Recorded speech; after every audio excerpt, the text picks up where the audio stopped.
मैं तुम्हारी बॉस हूँ, समझ में आया तुम्हें? कोई और तुम्हें काम से निकाले ना निकाले, लेकिन मैं तुम्हें चुटकियों में निकाल सकती हूँ काम से। तो मेरे को चुपचाप बताओ कि किसने तुम्हें क्या बोला है? ऐसा हमें सलोनी मैडम ने बोला है।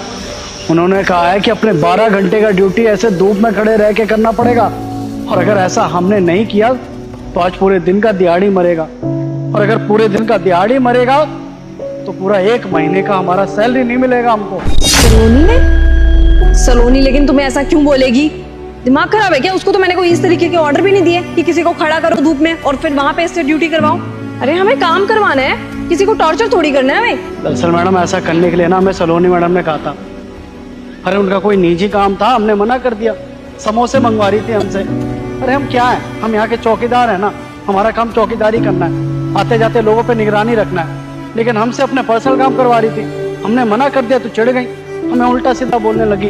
हमें बोला कि तेरा लास्ट दिन है ना सैलरी का, अगर आज 12 घंटे खड़े होकर तूने धूप में ड्यूटी नहीं किया तो तेरा पूरा महीने का सैलरी कटेगा।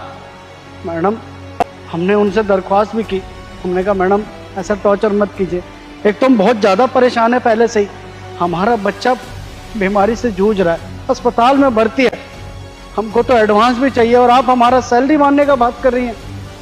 तो बोली कि एडवांस तो तुझे कभी नहीं दूंगी, और जो तेरा इस महीने का सैलरी है वो भी कटेगा अगर धूप में खड़ा नहीं हुआ तो।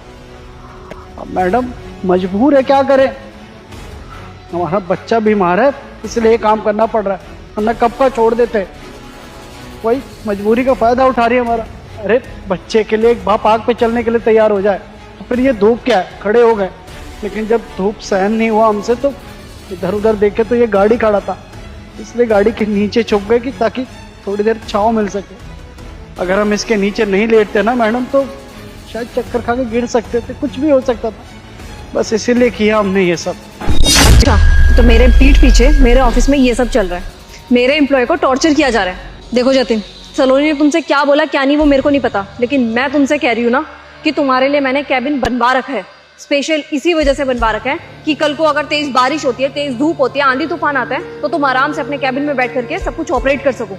तो मैंने कुछ सोच समझ के ही तुम्हें कैबिन दिया है ना, तो तुम्हें कैबिन में बैठ करके ही सब कुछ ऑपरेट करना पड़ेगा। तुम्हारी ड्यूटी अब से कैबिन में बैठ करके ही है, और अगर तुमने मेरे ऑर्डर को मानने से मना किया तो सलोनी तुम्हें काम से निकाले या ना निकाले, लेकिन मैं तुम्हें काम से जरूर निकाल दूंगी। मैं नहीं चाहती कि मेरे ऑफिस में कोई एम्प्लॉय टॉर्चर हो। तो मैडम ये कैसा जुल्म कर रही है आप हम पर? एक तरफ कुआं एक तरफ खाई है। वो सलोनी मैडम कहते हैं कि हमारा बात मानो वरना नौकरी से निकाल देंगे, आप हमें कह रही है कि हमारा बात मानो वरना नौकरी से निकाल देंगे। अरे हम किसका बात माने और किसका नहीं? तुम्हें बोल दिया ना मैंने, तुम्हें वही करना है जो मैंने कहा है। उसके हाथ में अथॉरिटी नहीं है कि वो तुम्हें काम से निकाल सके।